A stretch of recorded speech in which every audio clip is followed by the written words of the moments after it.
No le dije a nadie que vendría. Después de 6 semanas seguidas de reuniones interminables y demasiadas cenas frías en mi departamento, metí algo de ropa en una mochila, apagué el celular y manejé hacia el norte, rumbo al único lugar que siempre calmaba mi alma. La cabaña junto al lago debía estar vacía. Nadie tenía la dirección, salvo mi hijo Mauricio, y no le había contado mis planes. Pero al doblar por el camino de grava, con las llantas crujiendo, sobre las hojas secas de finales de octubre, sentí un nudo en el estómago. El todoterreno negro de Mauricio estaba estacionado al frente, y en mi columpio del porche, mi columpio estaba sentada Julieta, con las piernas cruzadas, una copa de vino en una mano y la otra enroscando un mechón de su cabello, mientras reía con una mujer que reconocí de inmediato su madre.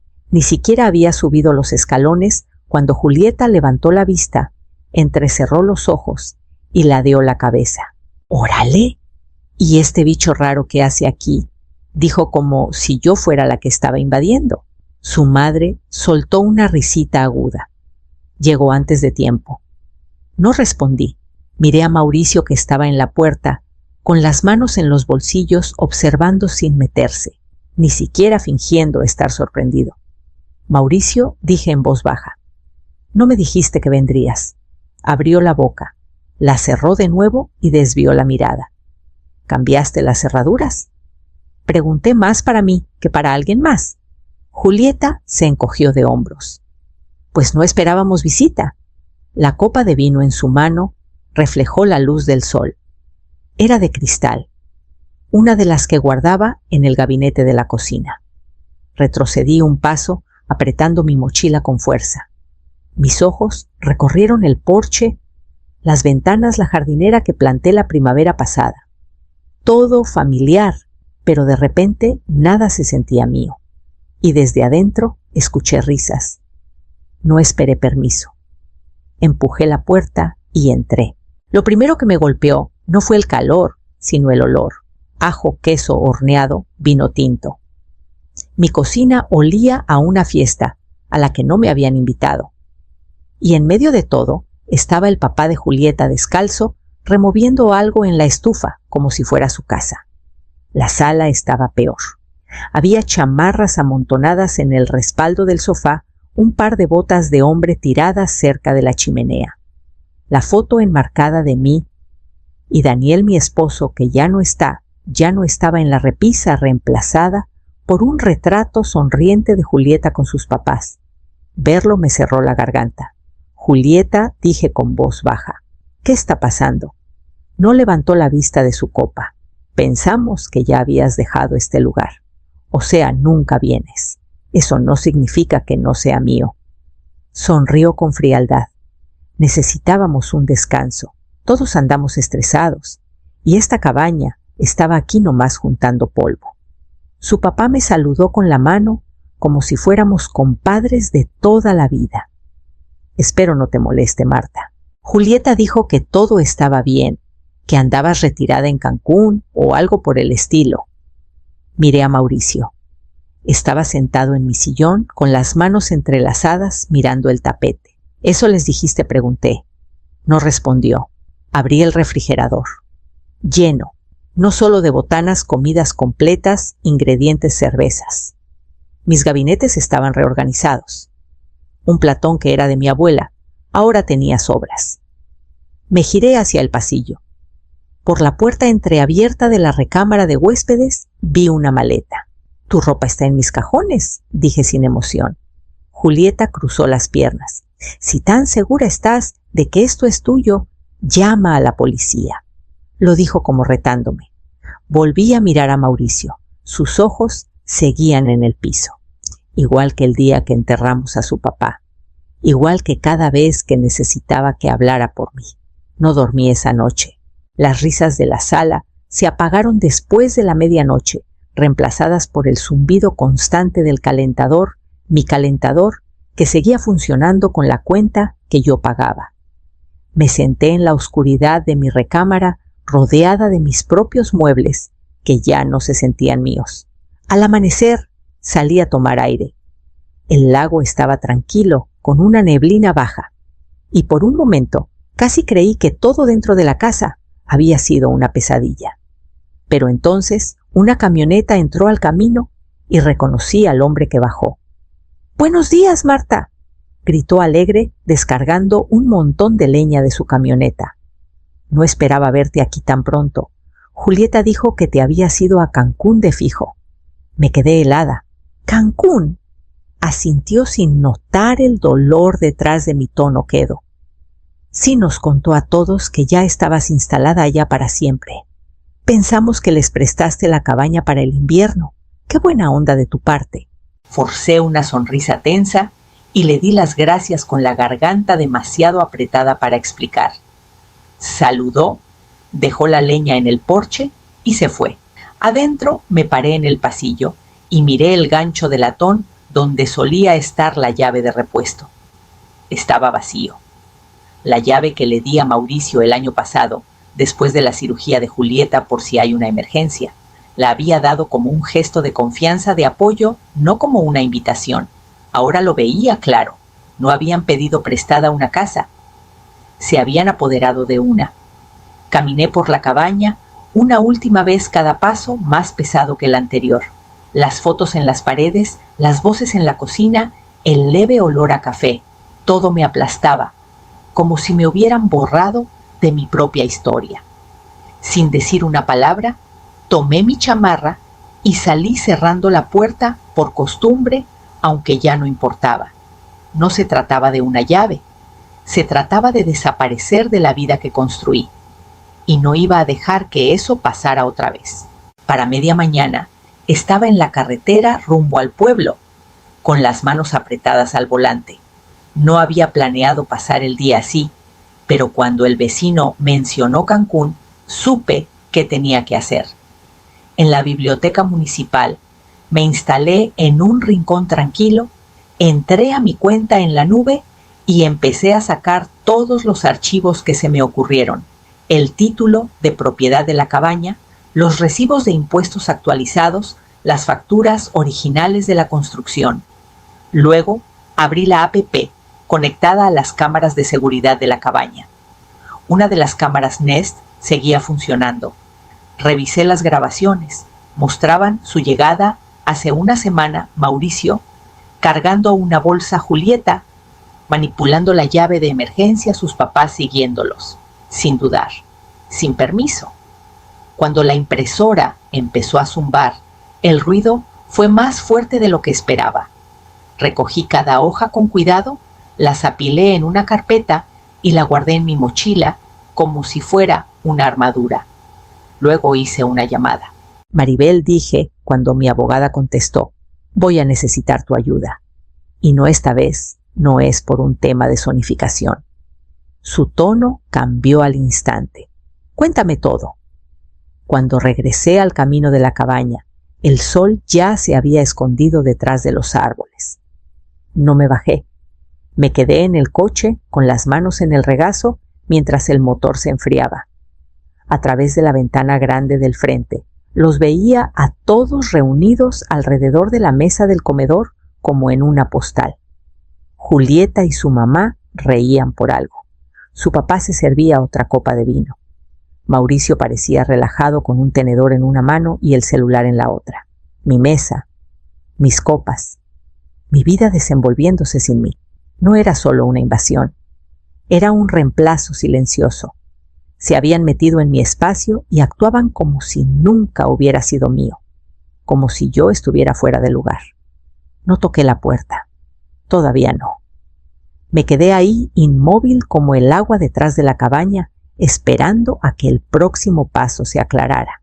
El sobre llegó 3 mañanas después, entregado a mano, por un mensajero local con chamarra beige que se tocó el sombrero y pidió una firma. Julieta lo recibió en el porche descalza, con una taza de café en la mano. Apenas miró el sobre antes de abrirlo. Yo estaba al borde del camino, fingiendo revisar mi celular. «Esto es una broma», dijo en voz alta, agitando los papeles en el aire. Su mamá los tomó, recorriendo la primera línea con los ojos. aviso de desalojo, leyó en voz alta, con la voz quebrándose. Presentado por motivos legales de ocupación indebida. Por un segundo nadie se movió. Entonces Mauricio salió detrás de ellos frotándose la nuca. Mamá, esto es demasiado. Lo miré a los ojos. ¿Cambiaste las cerraduras? Fue idea de Julieta, murmuró. No hagas eso, espetó Julieta, girándose hacia él. Tú estuviste de acuerdo. Su mamá dobló la carta con cuidado y la puso en la barandilla del porche. Esto es ridículo. Nosotros hicimos de este lugar un hogar. No lo usabas. Hemos estado limpiando, organizando, recibiendo. Recibiendo, repetí suavemente. Claro.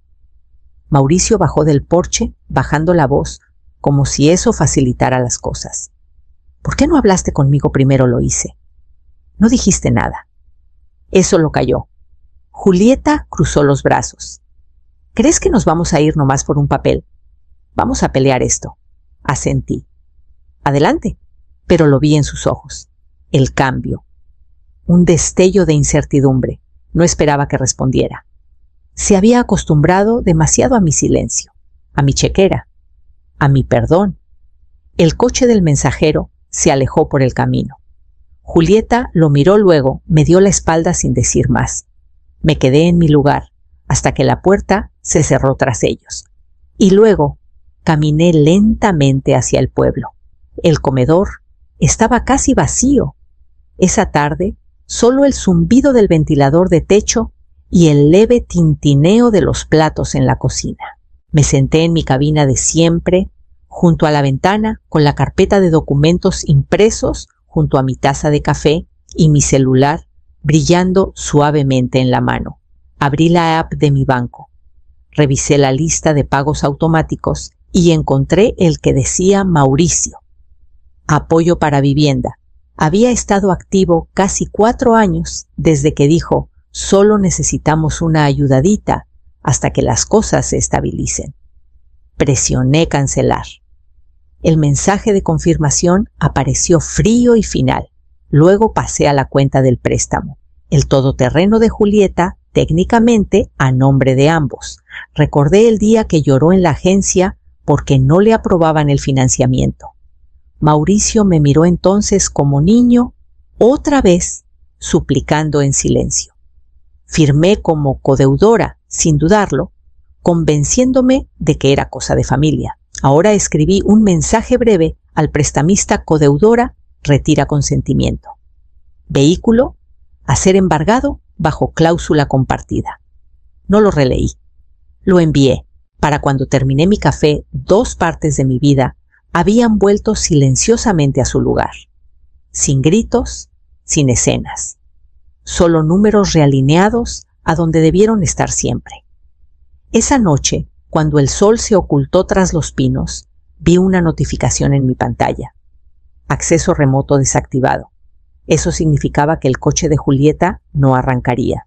Casi podía imaginarla en el camino, presionando el control una y otra vez, pensando que era un error.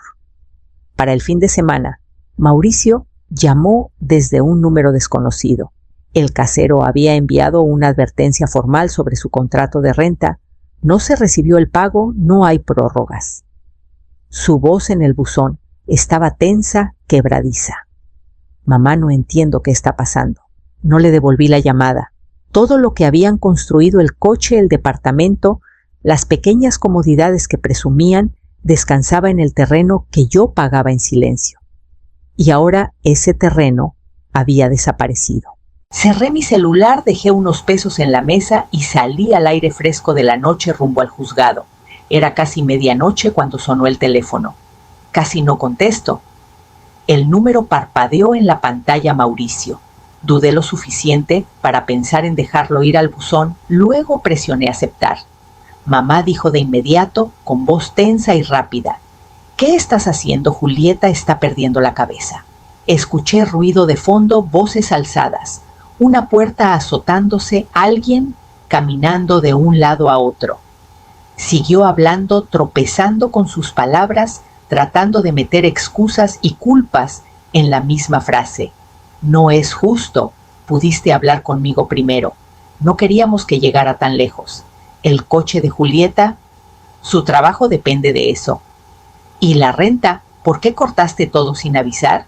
Escuché dejando que su pánico se derramara por la línea. Me recordó las llamadas que hacía desde la universidad cuando gastaba de más o se le pasaba un pago. El tono no había cambiado, solo las apuestas. Luego hubo un movimiento y una nueva voz irrumpió. Julieta, ¿estás castigando a todos por un malentendido?, espetó. Por eso no te invitamos a la inauguración de la casa. Haces que todo se trate de control. Respiré hondo, pausado. Esa casa es mía, dije. El silencio al otro lado fue cortante. Luego una risa frágil. Eres increíble. Un clic. La llamada terminó.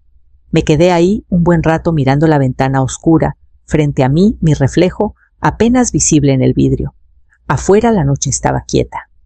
Mi celular vibró una vez un mensaje de Mauricio. Realmente empeoraste las cosas. Puse el teléfono boca abajo en la mesa. Estaban aprendiendo por fin lo que cuesta la dependencia cuando la fuente deja de dar. Apagué la lámpara y me fui a la cama con el leve zumbido del refrigerador como único sonido en la habitación. Por la mañana sabía que habría otro mensaje esperándome, pero no cambiaría lo que ya estaba en marcha. El primer aviso llegó de la financiera. Asunto embargo completado. Abrí el correo sin inmutarme. Había una foto adjunta, el todoterreno, con el cofre ligeramente cubierto de polen, siendo subido a una plataforma, estacionado justo afuera de su complejo de departamentos donde sabía que estaría. Cerré el correo y seguí adelante. Luego llegó un mensaje del administrador de la propiedad. El asunto era menos dramático, pero igual de final. No se recibió renta. Violación de términos del contrato. Unidad en revisión de desalojo. Miré la pantalla un momento, no porque dudara de que llegaría, sino por lo rápido que todo se deshacía. No meses, días. Esa tarde recibí otra alerta de la app de seguridad. La puerta de la cabaña se abrió y se cerró de nuevo. Una hora después, otro ping de movimiento. Luego nada. Cuando llegué esa noche, ya no estaban. Sin nota, sin disculpas, solo silencio. Adentro la cocina olía a fruta podrida. Había una copa de vino rota en el fregadero, platos apilados con comida seca. En la recámara de huéspedes, alguien había roto el espejo encima del tocador. No lloré. Abrí todas las ventanas, encendí la chimenea y comencé a limpiar, cuarto por cuarto. Sin música, sin prisa, solo un cuidado metódico. Del tipo que solía dar libremente a personas que no tenían idea de lo que me costaba. En la recámara, al levantar el colchón para aspirar debajo, algo salió volando. Una hoja de papel rayado. La letra era inconfundible, la de Julieta. En la parte superior, un encabezado en marcador grueso, planes a futuro. Debajo, nombres para el bebé, lista de invitados para la inauguración, cambiar el nombre del buzón. Me quedé mirando la última línea un buen rato. No pedir permiso para quedarnos, no hablar con Marta, solo cambiar el nombre. Doblé el papel una vez lentamente y lo tiré al bote de basura, con las botellas de vino vacías y el vidrio roto. Ya no importaba. Habían hecho planes con cosas que nunca ganaron, y ahora esas cosas volvían a su lugar. Pasaron 2 semanas antes de que volviera a saber de ellos. El silencio entre nosotros se había vuelto denso, casi cómodo. Había comenzado a dormir toda la noche, despertando con el sonido del lago contra el muelle en lugar del zumbido de mi celular en la mesa de noche. Entonces, una tarde, llegó la llamada. El número de Julieta. Dejé que sonara 2 veces antes de contestar. Su voz estaba plana, despojada de toda la agudeza que solía tener. Nos están demandando, dijo, por romper el contrato del departamento. El casero dice que abandonamos la unidad sin aviso. Mis papás regresaron a su pueblo. Mauricio me echa la culpa. Está durmiendo en el sofá. Soltó una risa corta sin humor, si a eso se le puede llamar dormir. Me quedé callada, dejándola llenar el espacio. Sé que estás enojada, continuó, pero tal vez podríamos empezar de nuevo, olvidar lo que pasó en la cabaña. Solo quiero que las cosas vuelvan a ser normales. Normal. La palabra cayó como polvo. En mi mente vi a Daniel parado junto al viejo banco de trabajo, lijando el barandal del porche que construimos el verano después de comprar el terreno. Siempre decía que la cabaña debía sentirse viva, pero en paz. Un lugar donde el ruido tuviera que ganarse su lugar. Aún podía escuchar su voz. No dejes que te quiten eso, Marta, ni la calma, ni el trabajo que hicimos. Respiré lento. No, Julieta, dije, no podemos empezar de nuevo. Algunas cosas no se deshacen. No discutió. Solo un pequeño suspiro al otro lado como si lo hubiera esperado. Supongo que eso es todo. Entonces dijo suavemente. Adiós, adiós, respondí. Cuando la llamada terminó, no sentí alivio ni enojo, solo quietud. La que llega después de una tormenta cuando todo lo roto finalmente deja de moverse. Afuera, el agua estaba tranquila otra vez. La casa era mía de nuevo.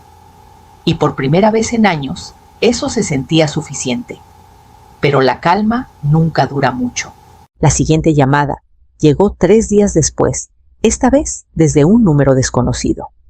El pincel se movía firme en mi mano, con trazos uniformes, como Daniel me enseñó.